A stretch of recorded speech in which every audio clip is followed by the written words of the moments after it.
everyone, and welcome back to my YouTube channel, Legal Vlogs by Sonal Alagh. I'm a practicing advocate in courts of India, and I'm also one of the founding partners to a boutique law firm based out of Delhi in India, Alagh&Kapoor Law Offices, which is predominantly into dispute resolution. And guys, my area of specialization has been more into restructuring, insolvency laws, and debt recovery laws. So today I'll be actually dealing with the overall introduction to the Insolvency and Bankruptcy Code 2016, and in the second part of this vlog I'll be specifically talking about how this piece of legislation, I would say the most impacting piece of legislation for the last decade, has affected the M&A market, the merger and acquisition sector in India specifically. Historically in India, there has been multiple legislations even prior to enactment of the Insolvency and Bankruptcy Code for the purpose of resolution of distressed assets. However, this legislation has been one of the most meaningful statutes which have ever been enacted for restructuring of a distressed asset or for resolution of a bad debt in India. Prior to enactment of IBC, banks had recourse to several legislations against the defaulting borrowers, like by initiating proceedings under RDDBFI Act, SARFAESI.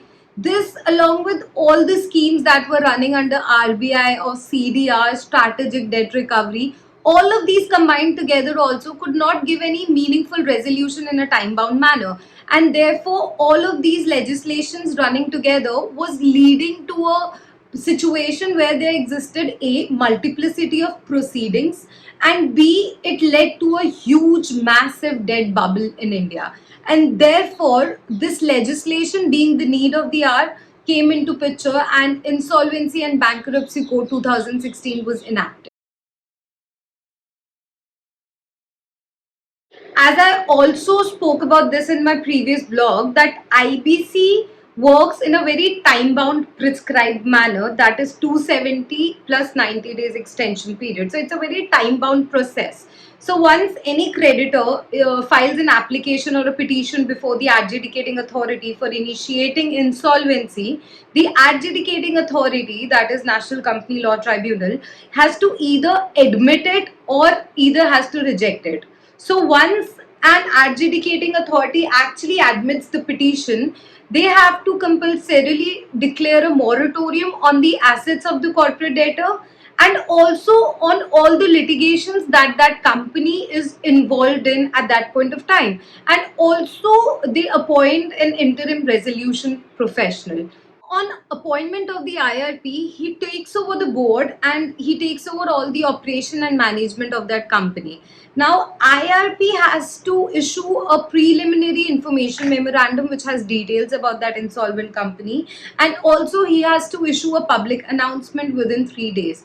Now, on issuing of public announcement and collating of all the claims, he has to constitute a committee of creditors. Like on the first meeting of the COC, this interim resolution professional is finally confirmed as a resolution professional or is replaced by another professional.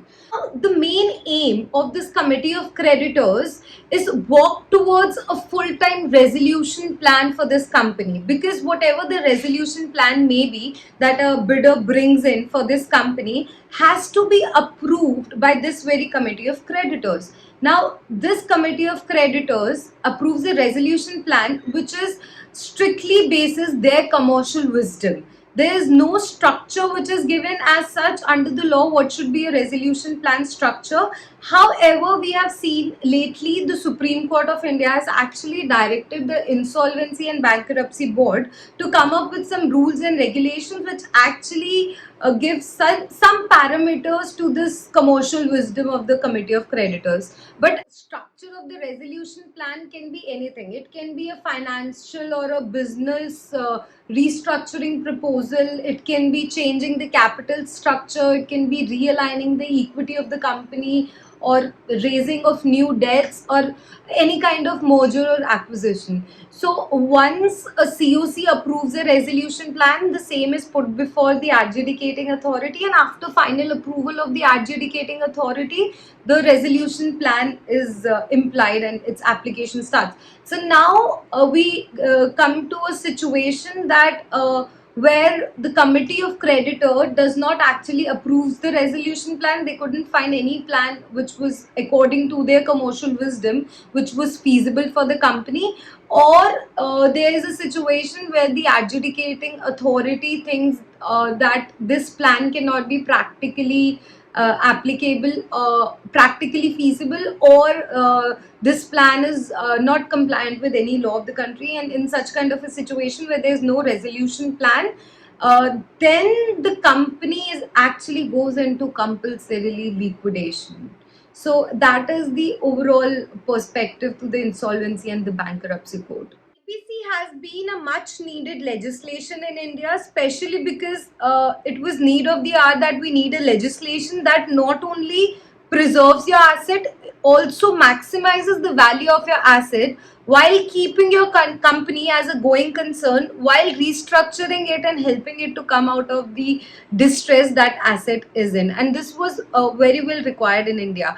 This piece of legislation has seen its fair challenges and has actually overcome those challenges. I think there can be altogether a separate vlog on this, that how many amendments. This is a piece of legislation which has seen more than 35-40 amendments, including rules and regulations, in the past 5 to 6 years. So Insolvency and Bankruptcy Board has been very vigilant about what are the loopholes. For a basic example, I would say, when this legislation came into picture in 2016, there was a complete moratorium on all the litigations that that company was involved in. However, judiciary, this is a judicial precedent wherein it has been held in a judgment of Shilpi Cables. I'll just mention the link in the description box. In this judgment, it has been said that any kind of litigation that actually brings in the money, actually relying the rationale on the concept of maximizing the value of the assets of that company. So any litigation in which the money has to come to the company will continue, and moratorium will not apply on those kind of litigations. So this is a development which this piece of legislation has seen over a period of time. Now, coming to the second part of my vlog, for the last couple of years, India has seen unprecedented global investor interest. And apart from like several macroeconomic reasons as to why there has been so much of upsurge in the global investor interest, I would say, majorly talking about the pre-pandemic era specifically, there has been a spate of Indian legislation which made a significant impact in the Indian merger and acquisition market, and it has to be Insolvency and Bankruptcy Code. So historically, the biggest problem that Indian as a nation faced when it comes to M&A of a distressed asset is that all the litigations that that company is associated with continues, and all are being played out in different forums, and you are undergoing that entire M&A process. You're a distressed asset and also contested or contesting all these litigations in like multiple forums became a very big problem, which also took away a lot of global investment in India. So now with IBC coming into picture, I would say everything comes down to a single window. There's a moratorium on the assets of the corporate debtor, there's a moratorium on all the ongoing litigations, and therefore the process now involves only a single window, and it abates all the other proceedings, and the claimants come under one roof within a restricted outer timeline. I would just take a couple of minutes to talk about the challenges that the M&A market has seen because of IBC. That though IBC gives provisioning for interim financing by way of debt, However, there is no reason why as to resolution professional could not be given a flexibility to deal with the assets of that company at an interim stage while they are dealing with the resolution process. Like, having said so, Indian market getting influenced with a lot of international jurisdiction is coming up with the concepts like pre-packs in the MSME sector, which is a good news because now you can actually preserving the value of the highest and the most special asset of that company. You have to preserve the value of that asset. That asset value cannot be deteriorated while restructuring and resolving the distress of that company. So pre-pack is a good welcome in the Indian insolvency market. The second challenge, I would say, is your relationship with the erstwhile management, because the erstwhile management, if has been categorized as the willful defaulter, set aside the bidding for the company, they cannot even participate in the entire process if they are willful defaulters. Now, in this kind of a scenario, the erstwhile management often turn hostile, and that entire smoothness of the process, or how that information could have been easily flown through, is actually hampered, and the entire process becomes a little difficult because of non cooperation of the erstwhile management.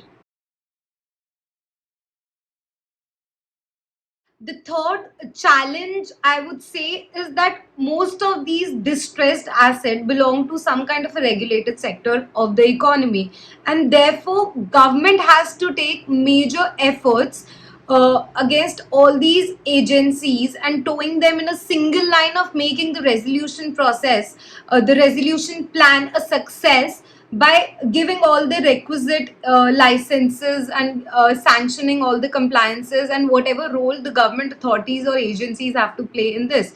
Now, going back to my previous vlog, in case you guys have not seen, I'll just mention the link in the description box, where I was talking about the clean slate theory, which also is a judicial precedent which has been settled now, and it says that all the government, state, and local authorities have to compulsorily comply by the resolution plan that is approved.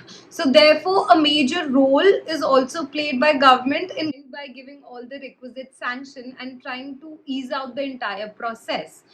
Now, Indian Bankruptcy Code has been a kind of a game changer, and the kind of M&A opportunities that this single piece of legislation has given to the Indian market has been transformational and has never been seen in the Indian market before this. This brings us to the end of my blog. I hope this vlog was very knowledgeable and a very knowledge sharing session for you.